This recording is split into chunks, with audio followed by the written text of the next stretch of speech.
जब जब कोई हिंदुओं का त्योहार आता है तब तक हमने देखा है कि न्यायपालिका एक्टिव हो जाती है।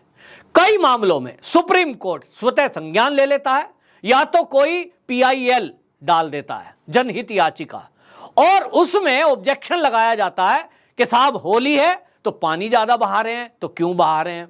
दीपावली है तो इसमें पटाखे क्यों बजा रहे हैं, ये प्रदूषण फैला रहे हैं। यहां इतना है कि इस त्योहार को मनाने को लेकर अब सुप्रीम कोर्ट ने पटाखे बैन कर दिए हैं। इसके लिए इससे आगे बढ़कर दिल्ली की जो आम आदमी पार्टी की सरकार है उसने तो और गजब कर दिया कि यह कह दिया कि यदि कोई पटाखा चलाता पाया गया तो उसके ऊपर मिनिमम 200 रुपए का जुर्माना या तो 6 महीने की जेल। अब आप समझ सकते हैं कि हिंदुओं के 4 प्रमुख त्योहार हैं। हम बचपन से सुनते आए हैं कि हिंदुओं के 4 प्रमुख त्योहार हैं, होली, दीपावली, दशहरा, रक्षाबंधन। और आप देखें कि इन त्योहारों को किस तरह से बंदिश में लाया जा रहा है। दूसरे धर्म का मैं किसी का नाम नहीं लूंगा क्योंकि मैं हिंदू हूं, हिंदू की बात करूंगा। बाकी किसी धर्म को लेकर ना तो कोई PIL दाखिल होती है, ना सुप्रीम कोर्ट स्वतः संज्ञान लेता है, ना कोई राजनीतिक दल उस पर रोक लगाने की बात करता है। पहली बार केवल और केवल पूरे देश के अंदर योगी गवर्नमेंट ऐसी थी जिसने यह तय किया कि अगर ईद भी आएगी तो सड़कों पे नमाज नहीं पढ़ी जाएगी। और उसके बाद उनको कह दिया गया ये तो बहुत कट्टर हैं, ये तो साहब मुस्लिम विरोधी हैं, जबकि ये कानून है और वो कानून के पालन की बात कर रहे थे। दीपावली को लेकर जो दियों का त्योहार है, बच्चे उत्साह में पटाखे चलाते हैं और ये आज से नहीं हो रहा है, बरसों से हो रहा है। लेकिन दिल्ली की सरकार ने इस पर सजा बोलकर क्या दिखा दिया है? उन्होंने बता दिया है कि हिंदू यदि अपने तरीके से अपने त्योहार मनाएंगे, आज पटाखे बैन किए गए हैं और आज केजरीवाल सरकार उस पर घोषणा कर रही है कि 6 महीने की जेल होगी अगर कोई पटाखा चलाएगा। इसका मतलब आप समझ रहे हैं, भले ही पुलिस की गिरफ्त में कोई पटाखा चलाता ना आए, लेकिन जब कोई पटाखा जलाएगा, आपने अपराध घोषित कर दिया, तो चोरी से भी कोई पटाखा चलाएगा तो उसको ये तो अंदर में लगेगा डर कि मैंने कोई अपराध किया है, या पटाखा जलाने जा रहा हूं तो मैं अपराध करने जा रहा हूं। हालांकि इस पर सुप्रीम कोर्ट ने बैन किया है और सुप्रीम कोर्ट यदि बैन करता है तो वो पूरे देश में लागू होता है। लागू पूरे देश में है। पूरे देश में पटाखों को बेचने और उनको स्टोर करने पर धरपकड़ की जा रही है, पुलिस कार्रवाई कर रही है। वो यूपी में भी हो रहा है, वो दिल्ली में भी हो रहा है। बात ये नहीं है, लेकिन भारत के जितने राज्य हैं उनमें से किसी ने भी ये नहीं कहा है कि जो पटाखा चलाता पाया गया उसको हम जेल में डाल देंगे, सिवाय आम आदमी पार्टी के। तो क्या आम आदमी पार्टी हिंदू विरोधी मानसिकता से ग्रसित है? ये एक बड़ा सवाल है, क्योंकि जिस तरह से हमने देखा कि गोपाल इटालिया के बयान आए, जो कि प्रदेश अध्यक्ष गुजरात का है आम आदमी पार्टी का। हालांकि वो पिछले ट्वीट थे, लेकिन उनकी जिस तरह के ट्वीट्स को लेकर बात आई और उस ट्वीटों में उन्होंने हिंदू देवी देवताओं को लेकर मजाक उड़ाया। जिस तरह से वो एक ट्वीट करते हैं, मैं तुलसी तेरे बाथरूम की, वो तुलसी को बाथरूम की कहते हैं, टोंट कसते हैं। इस पर केजरीवाल जी कोई जवाब नहीं देते। हनुमान भक्त अपने को बनते हैं, लंबे लंबे तिलक लगाते हैं और वो क्या क्या बातें करते हैं। लेकिन उन्हीं की सरकार में क्या जरूरत थी कि आप पटाखों पर बैन करिए, जो बेच रहा है उसको पकड़िए, जो स्टोर कर रहा है, जो पटाखे बना रहा है उसको पकड़िए।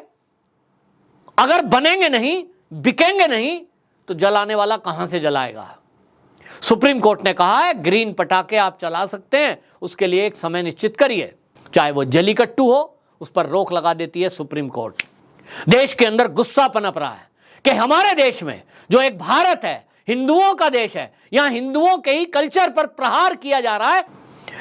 हमारे देश में सरकार कट्टर हिंदूवादी है और मोदी की सरकार में रहते हुए वो जो मोदी जी हैं, चाहे वो कानून मंत्री हैं, वो असहाय हैं।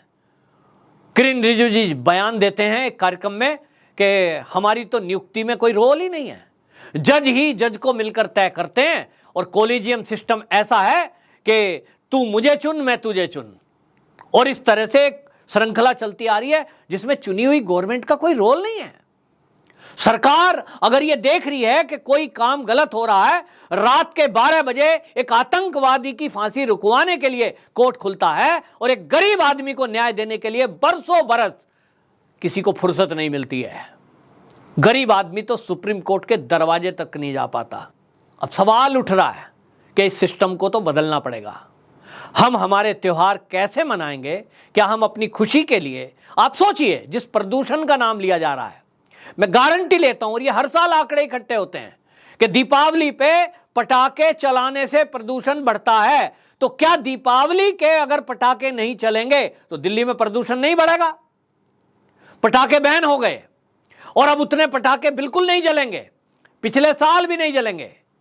मेरा एक सवाल है, आम आदमी होते हुए, मैं कानून नहीं जानता, मुझे नहीं पता जुडिशरी का क्या सिस्टम है और क्या सरकार का सिस्टम है, लेकिन मेरा सवाल सीधे सीधे इस देश के मोदी जी से है, प्रधानमंत्री से है कि मोदी जी, आप इस कानून व्यवस्था में यदि कोई झूठ बोलकर और बहाना लेकर हिंदुओं को टारगेट कर रहा है तो क्या उसको सुधारने के लिए आप कुछ करेंगे?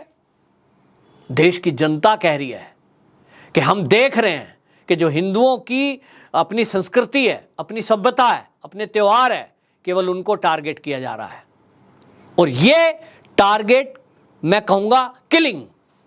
आप कश्मीर की किलिंग की बात करते हैं कि साहब हिंदुओं को टारगेट कर दिया गया, बड़ी खबर बनती है, हेडलाइन, ब्रेकिंग न्यूज। लेकिन क्या यह टारगेट किलिंग नहीं है कि मेरी भावनाओं को किल किया जा रहा है?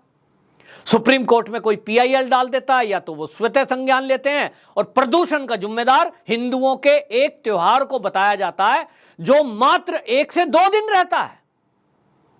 1 से 2 दिन में दिल्ली के प्रदूषण के स्तर को कैसे पूरे देश के प्रदूषण से नाप दिया? दिल्ली के प्रदूषण के नमूने लिए जाते हैं, क्या उत्तर प्रदेश के नमूने लेंगे? वो गांव के एरिया हैं, खुला है, प्रदूषण के लिए जिम्मेदार व्हीकल है, फैक्ट्रियां हैं, या पराली है, या फिर पटाखे हैं? क्या पराली जलाने वालों को आम आदमी पार्टी जेल में डालेगी? पंजाब में लगातार पराली जलाई जा रही है, क्या ऐसा करेगी? लेकिन आप देखेंगे राजनीतिक दल अपना नफा नुकसान देखते हैं और इसमें कुछ नहीं होना, क्योंकि लगता है कि वो किसान मोर्चे सड़क पे बैठ जाएंगे, इनके ऊपर प्रेशर बनेगा, मुकदमे वापस हो जाएंगे या तो मुकदमे दर्ज ही नहीं होंगे। लेकिन अगर मैं कहूं हिंदू तो एक बड़ा समाज है, इनको बैन कर दो, बटे हुए हैं, और इस तरह से रोक लगा दी गई। लेकिन सवाल देश की जनता पूछ रही है कि आपने जलीकट्टू बैन किया, आपने शनि मंदिर में महिलाओं के प्रवेश पर जिद की, आप हर त्योहार पर हमें ज्ञान देते हैं, होली पर कहेंगे पानी ज्यादा बहा जा रहा है, आप रक्षाबंधन पर मजाक उड़ाएंगे, आप दीपावली पर कहेंगे। और आपको बता दूं, जो आज लोग ये पटाखे बैन को जायज ठहरा रहे हैं कि प्रदूषण फैलता है और इसके कारण बैन है, कल को आप देखना यही जुडिशरी, यही सरकारें, यही राजनीतिक दल ये कल को कहेंगे कि दीप जलाना भी तेल की वेस्टेज है। और आपको याद होगा पिछली बार जब अयोध्या में दीप उत्सव मनाया गया दीपावली के दिन, वहां कुछ ऐसा मीडिया एनडीटीवी टाइप का वहां मौजूद था और दियों से तेल बटोरती हुई एक बच्ची, उसकी फोटो सारे में वायरल की थी कि देखिए यहां इतना टन सरसों का तेल जलाकर बर्बाद कर दिया गया और गरीब बच्चियां, गरीब परिवार इस तेल को खाने में इस्तेमाल करेंगे, ये देखिए बटोर रहे हैं। लोगों ने उस पर कमेंट किए, ये तो तेल की बर्बादी है साहब, इतना तेल से तो इतना घरों में रोशन खाना बन सकता था। ये प्लानिंग है उस बात की कि कल को ये दिया जलाने को भी बैन करेंगे। आज नहीं तो कल ये होने वाला है। आज प्रतिकार नहीं होगा तो कल को आपको, अभी देखा ना आपने पिछले दिनों मंदिर पे चढ़ाया जाने वाला दूध शिवलिंग पर, उस पर चर्चा हुई कि दूध की वेस्टेज है साहब, उससे तो इतने लोगों का पेट भर सकता है। कौन बताए कि ये जो ज्योतिर्लिंग है, जो शिवलिंग है, इसको अभिषेक हम दूध का कर रहे हैं, इससे एक एनर्जी जनरेट होती है। और मेरी मर्जी भाई, मैं तो कण कण में भगवान मानता हूं, मैं तो सांप को भी दूध पिलाता हूं, मैं गली में बैठे वाले कुत्तों को भी रोटी खिलाता हूं, मैं तो भगवान गुरु नामदेव जी का भक्त हूं, मैं जीवों में सब भगवान का दर्शन करता हूं, मेरी मर्जी। लेकिन मुझे कहा जा रहा है कि आप दूध को वेस्ट कर रहे हो, हिंदू को मूर्ख बताया जा रहा है। अब कहेंगे कि पटाखे बेकार नोटों में आग लगा रहे हैं, फिर कहेंगे दिए बेकार जलाए जा रहे हैं। आप देखना, अयोध्या में दीप उत्सव इस बार फिर मनेगा, वहां मोदी जी जा रहे हैं, और मोदी जी जहां हो ट्रोलर वहां ना पहुंचे, देश विरोधी लोग वहां ना पहुंचे, ऐसा तो होता नहीं है। और वहां बताया जाएगा कितना तेल जला, कितने दिए लगे, कितनी बाती जली, और फिर उसकी तुलना की जाएगी, इतना तेल वेस्ट कर दिया, इससे तो इतने घरों में रोटी बनती। लेकिन मेरा एक सवाल है कि भारत की संस्कृति, भारत की सभ्यता, भारत की परंपरा यह कहती है कि जब आप दीप जलाते हैं तो उससे एक पॉजिटिव एनर्जी जनरेट होती है। उसका क्या? कोई भावनाओं का ख्याल नहीं करता। लेकिन देश चाहता है कि ऐसी न्याय प्रणाली हमको नहीं चाहिए कि जो यहां पक्षपात करे और केवल हिंदुओं को टारगेट करे। हमारे उत्सव, हमारे त्योहार, हम ना किसी की बलि देने में विश्वास रखते हैं, ना हम किसी को परेशान करने में विश्वास रखते हैं, लेकिन हमारे बच्चों की खुशियों को छीनने का अधिकार इस देश में ना किसी राजनीतिक दल को है, ना न्यायपालिका को होना चाहिए। यह मेरा आग्रह है। सरकार इस पर कुछ करे। न्यायपालिका तो अपना फैसला सुना ही चुकी है, लेकिन अब जबकि फैसला हो चुका है तो मैं देशवासियों से यही कहूंगा, कानून का पालन करें, कानून का उल्लंघन ना करें, क्योंकि भाई सुप्रीम कोर्ट ने अगर आदेश दे दिया है तो हमारे पास कोई चारा नहीं है। अपराधी ना बने, अपराध से ग्रस्त ना हो। अब इसका कोई रास्ता नहीं बचा कि आप कानून का पालन करें, तो ये करें। जब तक कि बदलाव ना हो जाए तब तक कोई भी एक पटाखा सिंगल भी ना फोड़े, क्योंकि अनावश्यक रूप से दिल्ली वालों के लिए तो 6 महीने की जेल आम आदमी पार्टी के गोपाल राय जी ने, पर्यावरण मंत्री ने घोषणा कर दी है। तो जेल जाने से बचें और जिद पर ना अड़ें कि जेल कैसे जाते हैं या डालते हैं, उसमें कोई फायदा नहीं है। जड़ को ठीक करने की आवश्यकता है, ऊपर से प्रहार करने से कुछ नहीं होगा, मेरा ऐसा मानना है। और इसलिए ऐसी मानसिकता को ठीक करने की आवश्यकता है। शायद आने वाला कल हमारा, ये आज का दिन बता रहा है कैसा होने वाला है। मोदी जी अगर इस पर परिवर्तन नहीं कर पा रहे हैं हिंदुओं के लिए, तब फिर कोई नहीं कर पाएगा, ऐसा मेरा मानना है।